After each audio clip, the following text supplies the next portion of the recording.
Shaughnessy McGee, and I bring a bunch of stuff, big pieces, and kind of do the barbecue for the picnic. And fortunately, we got a lot of help today, and yeah, I look forward to it every year. But it is exhausting, but it's worth it. Come on out to the picnic.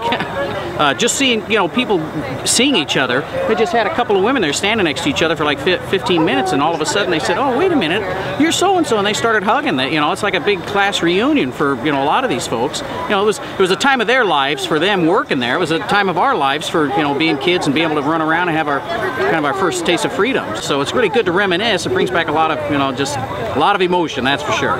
I don't think you realize how you're touching people's hearts. They even if you talk to some of these other folks, I know Alan Weitzel, he kind of is sort of a spokesman for some of the gunfighters. He said, we had no idea all these years later that people would have this much feeling for it and that they'd even be here. I got him once on one question. I said, did you ever think you'd be back there and doing gunfights at the park again? He said, no, you really got me on that one. No, he had no clue that would happen. The other is Ed Hutton when he was with, I think it was Wendy Takuda, when he was standing there and he was saying, yeah, we could be standing in front of somebody's living room or whatever else. I think it'd be neat to have him stand in that exact same spot and do an interview there where they didn't put one there. They left the majority of where Frontier Village was. They left it here, and there's a park here, and it's I'm glad they did, because we get to come back and visit it and celebrate it.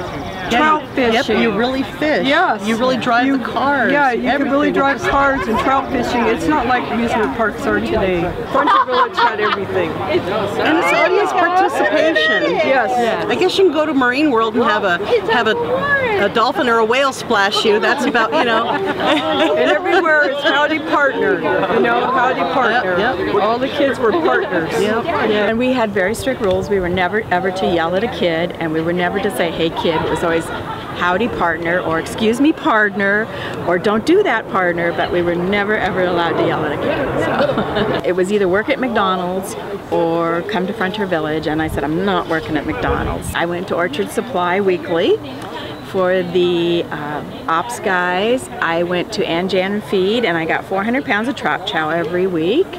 And on my way, right near my home was Bangkok Aquarium, and I used to buy 500 goldfish.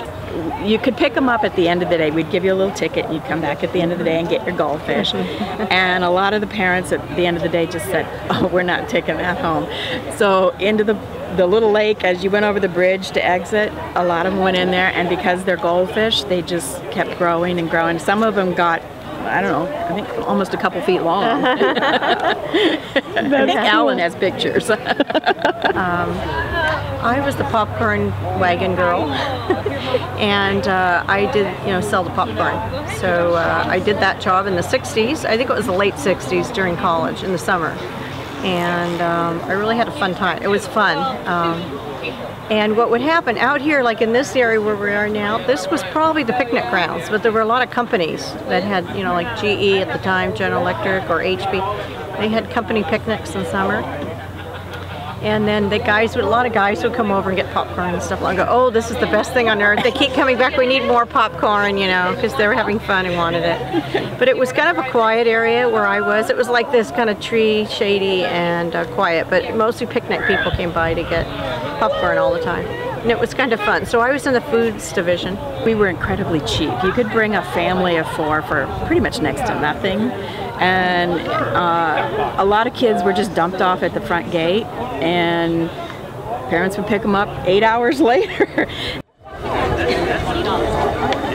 He was covered up in garbage up in the Silver Dollar Saloon in the storage area, and one of the girls by the name of Terry was doing inventory. I don't think I'll be able to cut through this, you know what I mean? But she found it, and she suggested to the manager that, hey, I think you ought to put that out there. The kids would really like it. Well, they did.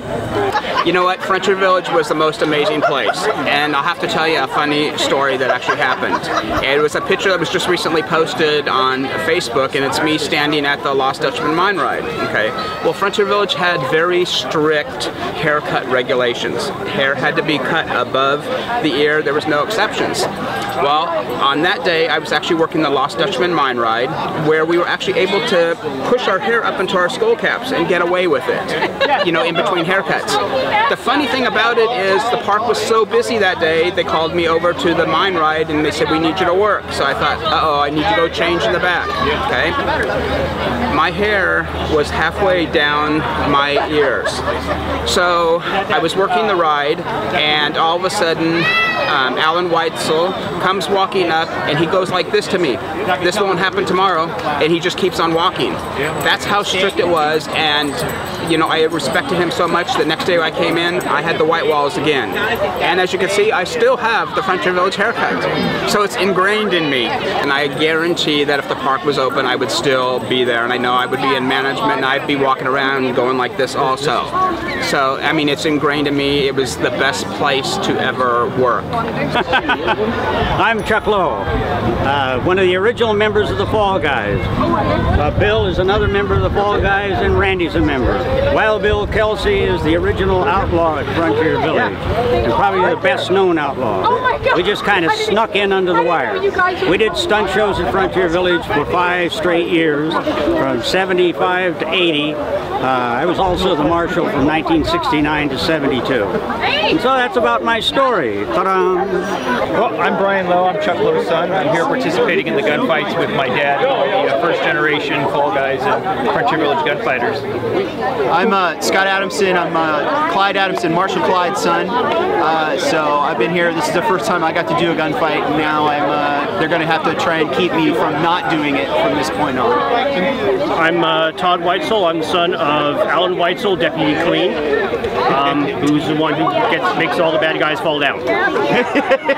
You think about what went on in the village in the 60s and the 70s, and amusement parks now, because some of us have had some experience working in other amusement parks. You think about the outlaw just walking up to the marshal's office, pulling his gun, going, bang, Marshal, get out here, and calling him out and doing a gunfight. Nowadays, you have to have safety barriers, and there has to be announced show times, and you know, all these different things, and it doesn't and can't happen anymore.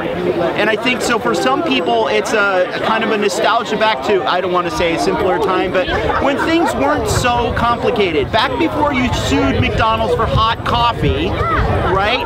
If you went to Frontier Village, you knew there was going to be a gunfight, you knew there was going to be loud noises, you knew you were going to a Wild West themed park. And I think that was a mentality that a lot of people just don't have anymore. It was a theme park, and there aren't very many theme parks anymore. Yes. The training, because we had to fall on asphalt, so we were taken out to the softest places in the park and taught how to fall, and how to fall with a gun in your hand. Now, not to shoot yourself while you're falling. Yeah. Or hit yourself with a gun when you're falling. Right. Or get cut with a knife in the knife fight. Yep. So we had to go through all those things. Most of it were self-taught. Watch it on television or a movie and then figure out how to do it. Well, I definitely learned on the job. I was given no training. One day I was building part of a mine ride. The next day I was a gunfighter. And after doing the first show and getting some scrapes, I asked the guys, shouldn't we be wearing pads or something? And they said, no, pads are for sissies. So I learned on the job. Okay, so what we're really doing now is we're just kind of working our way around this hill. This area was shared by the stagecoach as well as by the Burl Tech Train.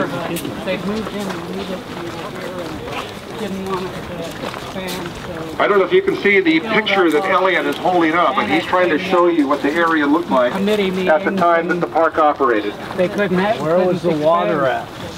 All right, the water. If you can't expand. All right, the water would have actually been behind us. There was actually no water back here, but we have already passed the area where we actually had Indian Island and the waterway that went around it. Okay. So I guess the question was Indian Island really an island? There's kind of a berm where the roadbed was for the train over there, and Pat Hanna one year was telling me about it. He says, "You see this dip in the, in the roadbed?" He says, "Do you know what that's for?" I said, "I don't have any idea." Well, it was ran by a Corvair engine, which was in the coal car, which was behind the engine part of the train. He said, "Well, that was so we could get underneath the thing and work on it and change the oil and whatnot, because otherwise they didn't have a lift to pick it up, so they just went ahead and would crawl underneath that area in the train tracks, and you can see over there where it used to be." So my mom was saying that it was a place where we could go ahead and let you go and then knew you were safe. It was like, be back at such and such a time. which we never made it back at the right time. But you know, really, and it wasn't that big, so you really weren't going to get lost too far, well, unless you're going out in the Badlands. But yeah, I don't know. That first taste of freedom and just loving it. I'd done theater since I was 5 years old, and I applied for a job here and got a job in the entertainment department. I have here a plain bag, completely empty. I have here 3 silks. I have a red one, a blue one, and a white one. Now what I'm going to do is I'm going to pass my hand over there. And what will happen is I'll reach back in, and now there's an American flag. Yeah. So are you a member of the last roundup? He sure is. Well, that was my shirt. I'm Sean. My dad Alan is the marshal, and this is his grandson Ethan. And yeah, the story Dad likes to tell is famously that I was probably the last kid who ever got to walk through the park, because we went on a tour of the grounds 2 or 3 weeks after it closed, and I was, what, 5.5 years old. Now, whatever you're doing, you should follow your dream. Yeah.